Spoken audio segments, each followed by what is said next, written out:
John, Ravens offense has been doing so well throughout the whole season. What do you think? What was the difficulties? What was Pittsburgh doing to create so many difficulties?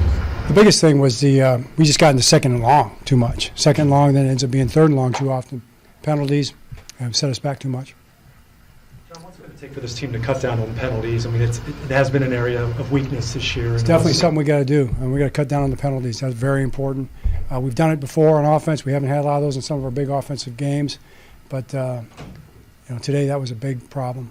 Is it a communication issue or discipline thing? Is there anything that you can kind of pinpoint? Look at the tape. That's what you do. You look at all the different situations, and if you can come with some big, one thing issue that you're looking for with that question, and we'll have it. If not, it'll just be those standalone type situations.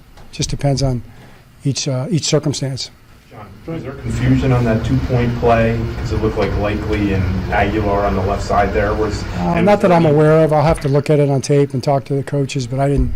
Not that I was aware of. Nothing was talked about during the game, and I didn't see it. Was there a thought to putting Derrick Henry in on that play?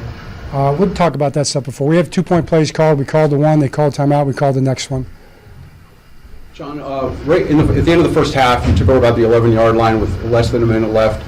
There was a fumble. They got the ball back. What went into being aggressive in that situation at that time? Well, I mean, it's a screen, which is like a run, and you can't take a knee there. I mean, they have 3 timeouts. You take a knee, they're calling their timeouts. You're punting from your own 12-yard line or whatever it was. So you got to try to get at least a good play to start, so they don't call their timeouts. It's just a fumble.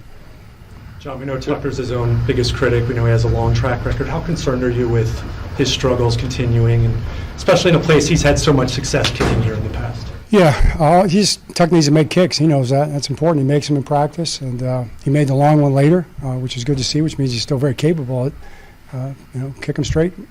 We'll be good. John, I know you had the 3 timeouts, obviously. Was there ever any thought about an onside kick there at the end with a minute? We considered it. We felt like the best chance was to get a stop and get the timeouts, get the ball back with about 45 seconds, have a chance to get in field goal range and see if you can win it right there.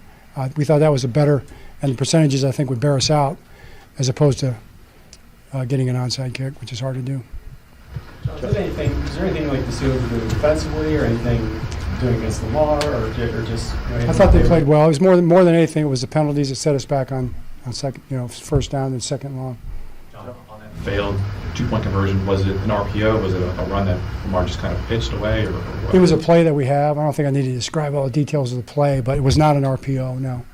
John, any update on Roquan? He left the game without. No updates on any injuries right now. It's about 5 minutes after the game, right? John, Eddie Jackson didn't make the trip. Any reason why? I have nothing to report on that, right? John, we saw Marlon leave with like 50 seconds. Let you into the tunnel. Yeah, I don't know anything about that.